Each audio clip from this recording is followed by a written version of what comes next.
The United States entered the War of 1812 and really thought about the War of 1812 as a second war of independence against Great Britain.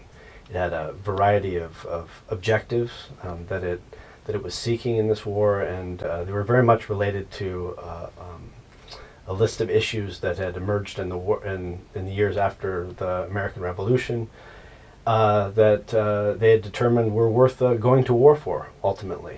It goes to war with Great Britain with almost no capacity to wage war against Great Britain.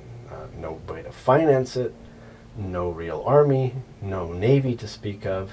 And this is one of the reasons why Canada becomes the target, is because it's the only real place that the United States can strike at the British Empire. And it's important to understand that while this is often remembered in Canadian history and Canadian memory as a war of almost Canadian independence against the United States, Americans saw this as a struggle against Great Britain. They did not think about Canada as a political entity yet. And in fact, most Americans saw their efforts, their invasion of Canada in 1812, as an effort to bring liberty, bring freedom to Canada, and to free it from what they thought about as British tyranny. Although the United States and Great Britain had come to this treaty at the end of the War of 1812, the tensions over the fate of North America and influence over North America and territorial control continues to be sort of a central component of American foreign policy and British foreign policy as well. As the United States continues to expand, it is going to consistently run into a conflict with British interests in North America all the way to the Pacific and certainly into the Pacific Northwest. So you do see a willingness on the part of Great Britain, on the part of U.S. policymakers, when push comes to shove and the war tensions really do emerge, and you see this in 1845 certainly, and you see it again in the 1850s. There is ultimately a willingness to compromise to avoid another conflict like that.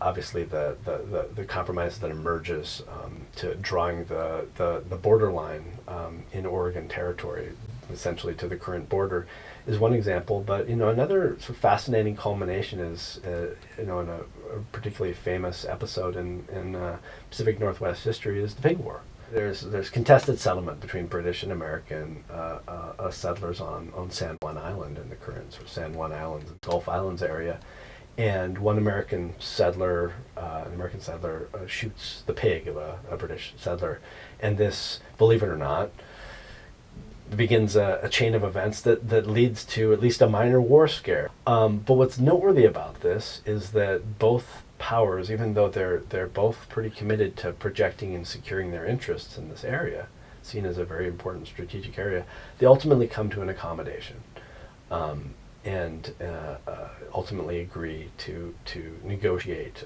the sovereignty of the region, which eventually leads to a clear drawing of the border.